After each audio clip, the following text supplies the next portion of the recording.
قرب الحبيب لو كان بيننا الحبيب لدنا القاسي والقريب.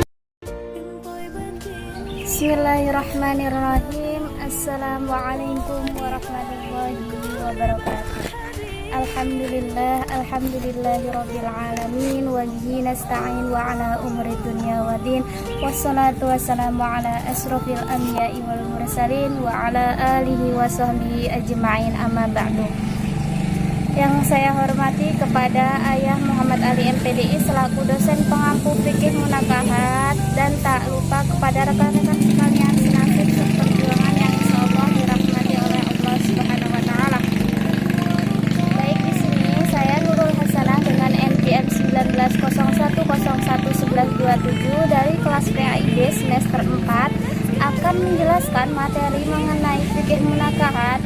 Dalam fikih munakahat itu tak luput dari pengertian atau pembahasan mengenai pernikahan. Yang akan saya bahas itu yang pertama, mengapa kita harus menikah, yang kedua konsep peminangan dan kaf'ah dalam Islam, yang ketiga syarat dan rukun dalam pernikahan, yang keempat akad nikah dalam Islam, yang kelima adalah wali dan saksi dalam pernikahan, yang keenam kedudukan dan jenis mahar dalam pernikahan, dan yang terakhir adalah poligami. Pertama yaitu kenapa kita harus menikah. Salah satu prinsip dasar agama Islam itu adalah kesempurnaan ajaran Islam. Ayat ini sudah jelas dalam surat Al-Maidah. Coba dibuka sendiri Al-Qur'annya, bahwa ayat itu menjelaskan yang artinya, pada hari ini telah aku sempurnakan agamamu, yaitu agama Islam. Jadi agama yang paling sempurna itu agama Islam. Islam tidak hanya mengajarkan tentang ibadah sholat, puasa, zakat, haji, dan lain-lain sebagainya, tapi dalam Islam itu diajarkan caranya bermuamalah, cara dalam pernikahan itu. Karena menikah itu adalah sebuah ibadah, jadi di dalam agama Islam, dalam pernikahan itu ada aturannya. Sebagaimana seorang tidak dibolehkan sholat dengan kemauannya sendiri. Misalnya kita sholat subuh itu 2 rakaat.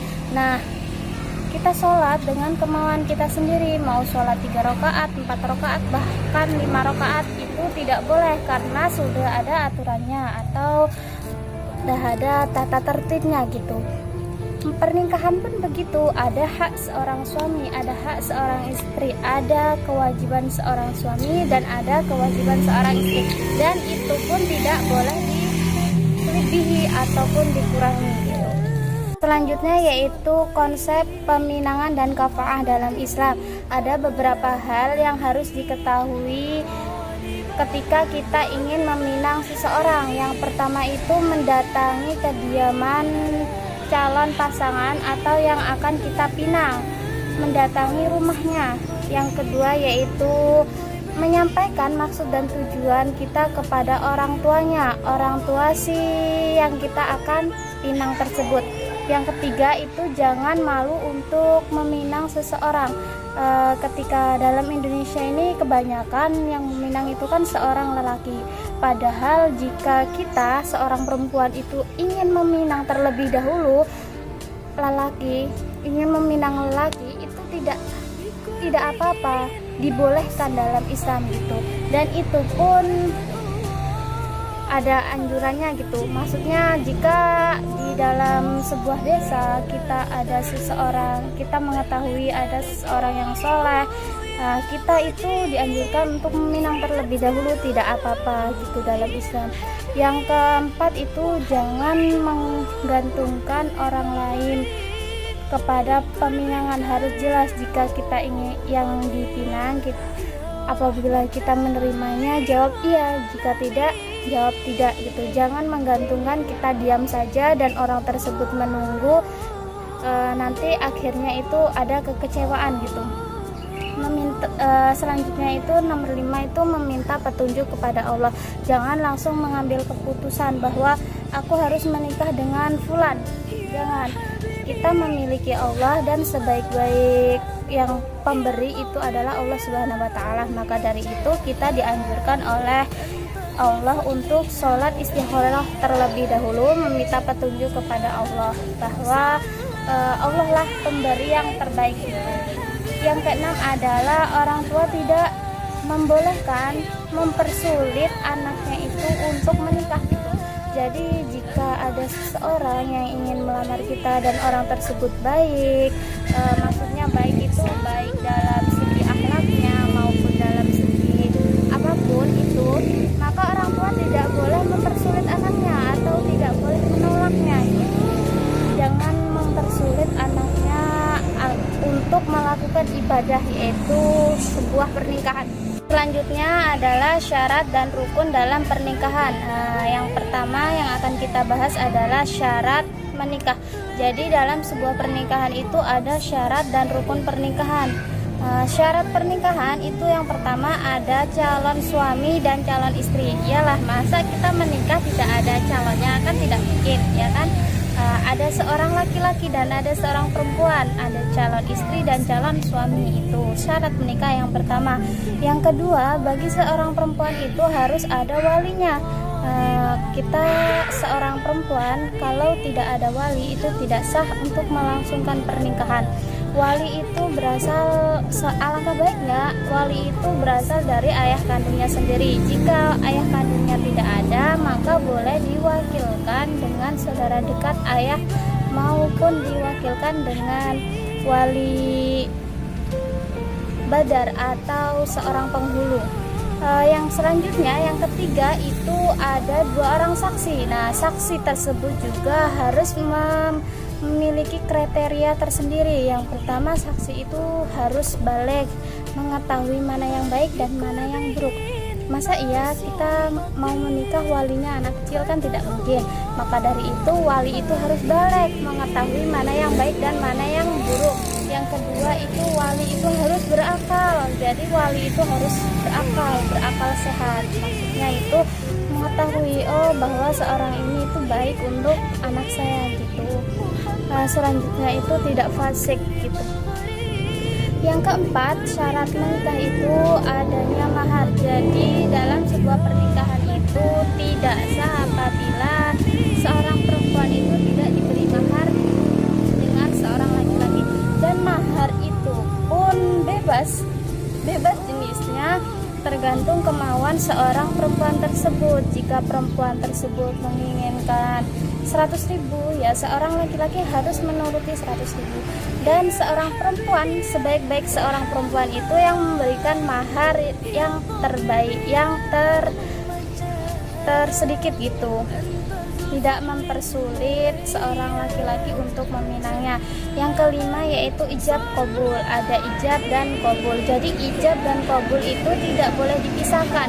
Contohnya, saya nikahkan si fulan dengan si fulan dengan mas kawin tersebut dibayar tunai. Nah, seorang laki-laki tersebut malah ngobrol dulu. Yang kedua adalah rukun sah menikah. Jadi dalam sebuah pernikahan itu ada rukun sah untuk menikah.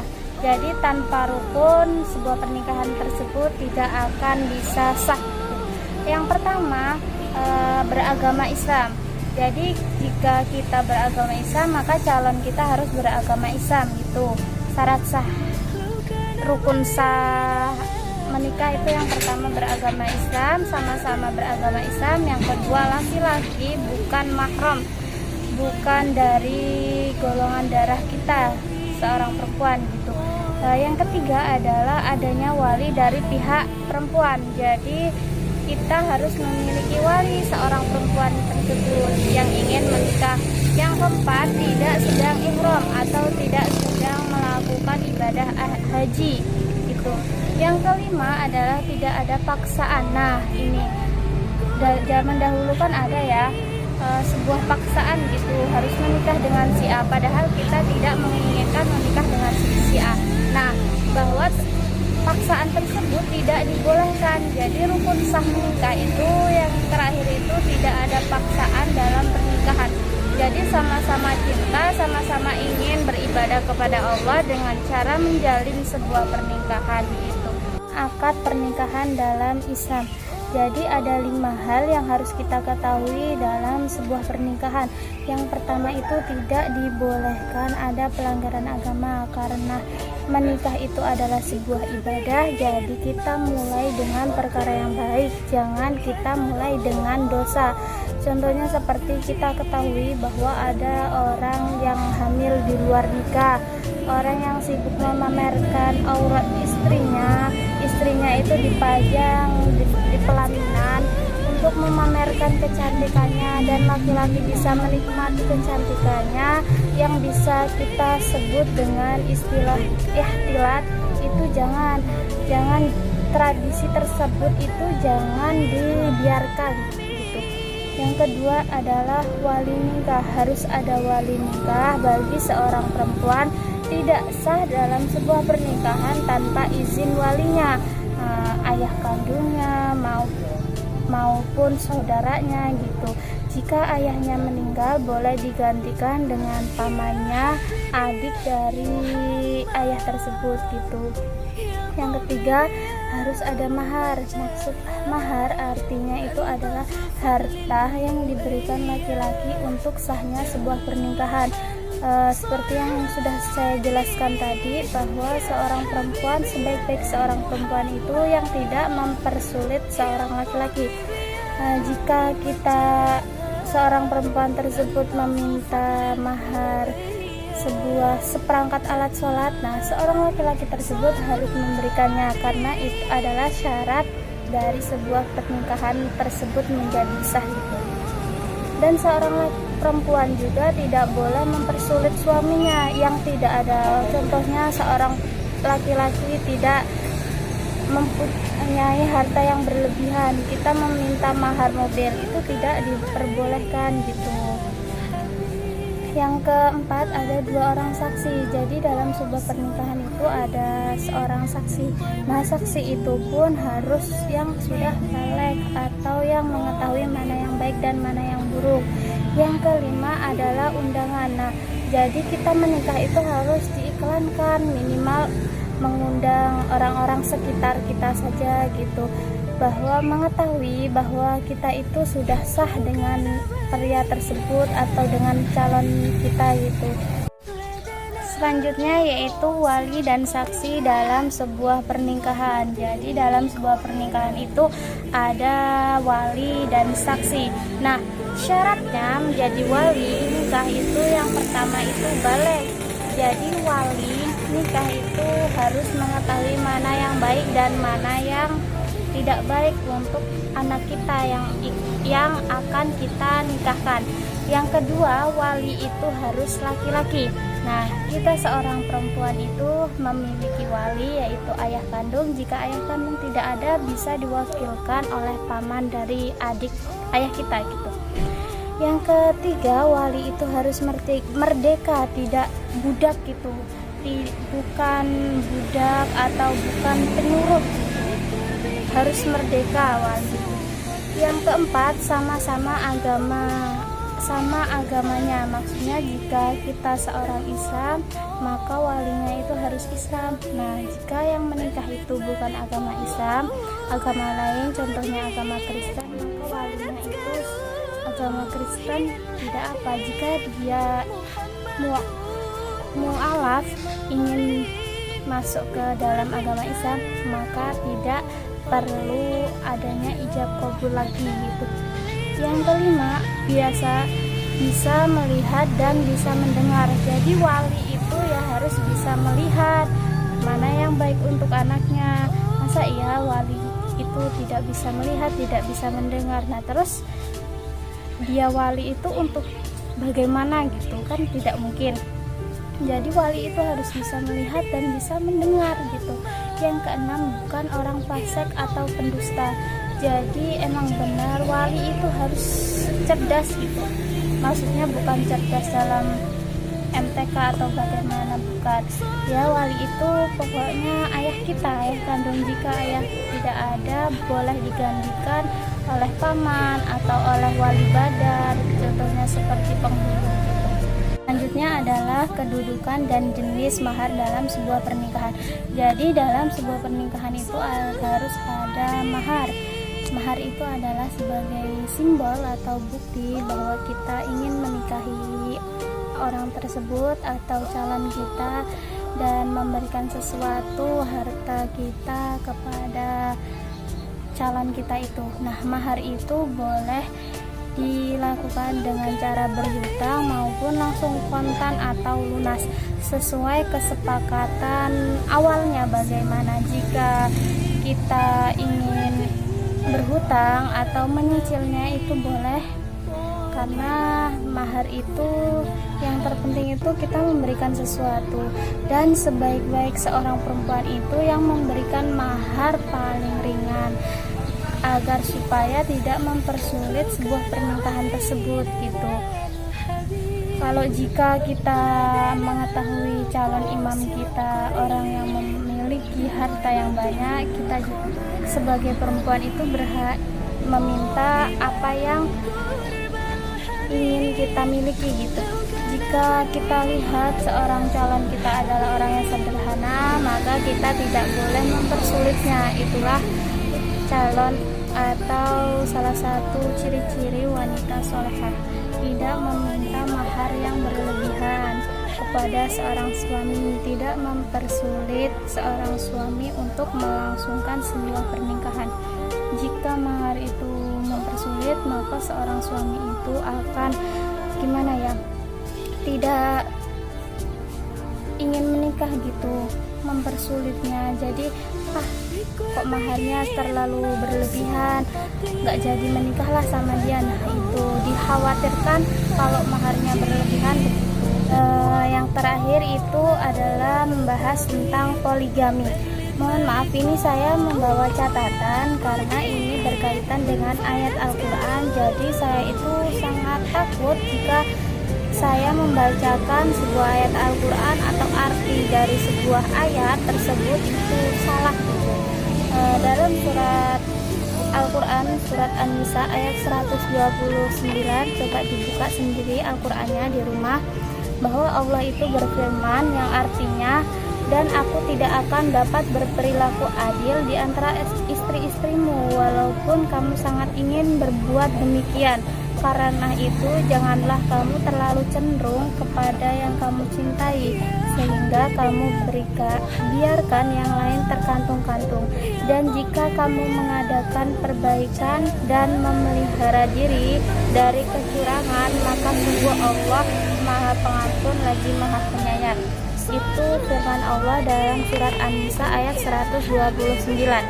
Coba kalian lihat sendiri Al-Qur'annya. Dalam ayat tersebut itu dijelaskan bahwa seorang laki-laki itu tidak bisa berbuat adil. Maksudnya adil dalam ayat tersebut adalah adil masalah hati. Jika masalah hati itu memang tidak bisa dipaksakan ya.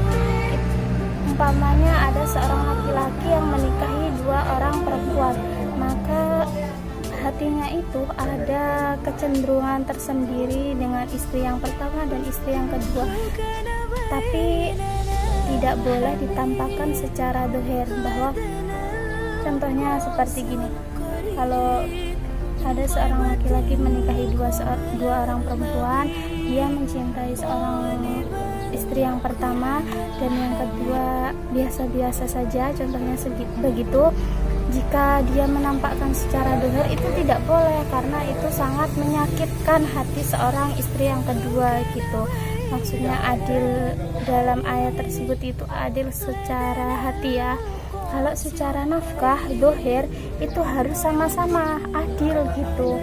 Kalau tidak bisa adil, jangan berpoligami. Dan seorang perempuan yang anti berpoligami itu adalah melanggar syariat Islam. Dan seorang yang bermain-main dalam berpoligami itu juga adalah seorang yang melanggar syariat atau hukum Islam gitu. Nanti banyak orang yang mengatakan bahwa poligami itu hanya main-main dengan perempuan gitu.